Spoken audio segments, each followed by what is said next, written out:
लेके छुएंगे नहीं, सुना रहिए, सुरक्षित करिए इसको। अब भाई कहाँ है मेरे? यहाँ पे रहो, असला एक बार सुरक्षित करो, लेके आओ, चलो चलो, परेशान मत हो, चलो ठीक है। हम लोग ना भागो।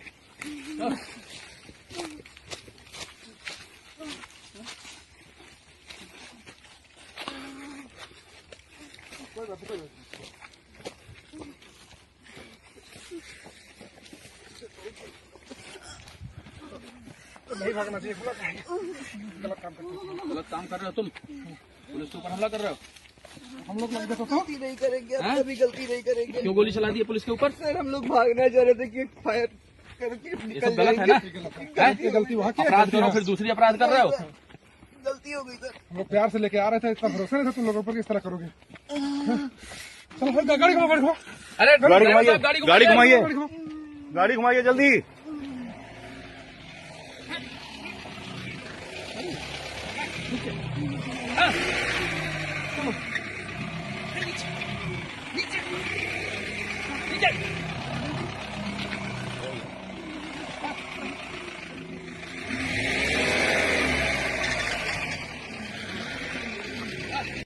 उसके साथ पुलिस का मुठभेड़ हुआ है, क्या है ये पूरा मामला? जी, थाना हरदी के क्षेत्र अंतर्गत महाराजगंज में जो 13/10 को एक बहुत दुखद और दुर्दांत घटना हुई थी, जिसमें एक युवक को गोली मार के हत्या कर दी गई थी, उसी के क्रम में हमारी टीम ग्राउंड पे काम कर रही थी। सभी अभियुक्तों की हमें तलाश थी, तो आज 5 मुख्य अभियुक्त पुलिस के कब्जे में आ गए हैं, जिनमें से 2 अभियुक्त जो हैं, जिनका नाम है मोहम्मद तालीम उर्फ सबलू और मोहम्मद सरफराज उर्फ रिंकू। इनकी निशानदेही पे पुलिस की टीम्स मर्डर वेपन की रिकवरी के लिए गई थी, जो कि इन्होंने नेपाल बॉर्डर के समीप नानपारा क्षेत्र में छुपा कर रखी हुई थी। और वहां पर जब गई तो जो DBBL गन मर्डर में उपयुक्त यूज हुई थी, उसको लोडेड हालत में रखा गया था और एक और अवैध असला इनके द्वारा वहां पे छिपाया गया था और इनके द्वारा पुलिस पर फायरिंग की गई। आत्मरक्षा में की गई जवाबी फायरिंग में इन दोनों को भी गोली लगी है, ये घायल हुए हैं। इनको उपचार उपलब्ध पुलिस द्वारा करा दिया गया है और बाकी 3 अन्य मुख्य अभियुक्त भी अब्दुल हमीद और उनके पुत्र फाहीम तथा मोहम्मद अफजल, इनकी भी गिरफ्तारी हुई है और इनसे की गई पूछताछ के आधार पर जो अन्य अभियुक्तों की जानकारी हुई है, उन पर भी निरंतर हमारी टीम्स काम कर रही है। शीघ्र उनकी भी गिरफ्तारी। अच्छा मैम, एक चीज जानकारी की, जैसे जिस तरीके से एक अफवाह उड़ रही है कि जो मृतक है उसके नाखून वगैरह उखाड़ दिए गए हैं, कई तरह की भ्रामक खबरें चल रही हैं। जी, पोस्टमार्टम के अनुसार मृतक की मृत्यु गोली लगने के कारण हुई है और अन्य जो चीजें बताई जा रही हैं वो सब भ्रामक है, जिनकी पुष्टि पोस्टमार्टम से नहीं हो रही है। क्या लगता है कि जैसे मुख्य आरोपी तो सभी पकड़ लिए गए हैं, लेकिन ये छापेमारी क्या अभी जारी आपकी रहेगी या?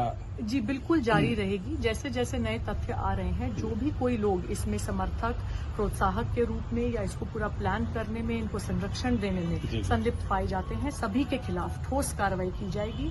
इस घटना में संलिप्त सभी अभियुक्तों के खिलाफ रासुका के तहत एवं अन्य ठोस कार्रवाई जल्द ही अमल में लाएगी। कहाँ पर गोली लगी है इन दोनों को?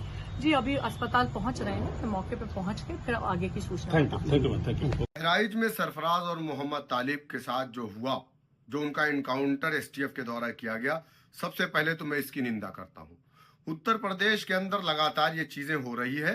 उत्तर प्रदेश में अगर गन की बुनियाद पे आपको फैसले करने हैं तो फिर न्यायालय का क्या काम है? दूसरी चीज ये है कि कोई आदमी अगर किसी का मर्डर करेगा 70 किलोमीटर दूर ले जाकर के असला क्यों छुपाएगा? तीसरी चीज ये है कि पुलिस कहती है कि हमने अपने डिफेंस में गोली चलाई थी। अमिताभ यश जी ये कह रहे हैं कि 5 लोगों से हमारी मुठभेड़ हुई। मुठभेड़ कहाँ हुई? असला कहाँ बरामद कराने की? चौथी चीज ये है कि लड़की ने बयान दिया, जो सरफराज की बहन ने, कि हमारे घर से हमारे वालिद को, हमारे भाई को, एक व्यक्ति और को, 3 को लेकर के पुलिस वाले कल 4 बजे लेकर के गए। पूरी रात गायब थे, कोई स्टेटमेंट नहीं पुलिस का, कोई गिरफ्तारी पुलिस ने नहीं बताया। आप गिरफ्तारी तो पहले नहीं बताए, आप असलहे की बरामदगी बता दिए। बहरकैफ ये पूरी तरीके से फर्जी इनकाउंटर है, जो हाफ इनकाउंटर किया गया है। हम लगातार कलीम हाशमी साहब जो उनके वकील हैं, हम उनसे लगातार संपर्क में हैं।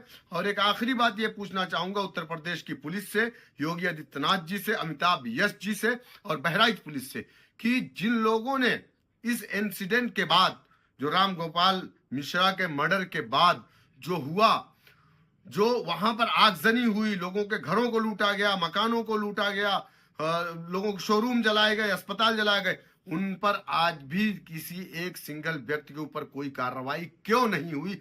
ये सबसे बड़ा सवाल है। क्या आप कार्रवाई धर्म, जात पात, समाज की बुनियाद पर कर रहे हैं? अगर ऐसा है तो ये गलत है।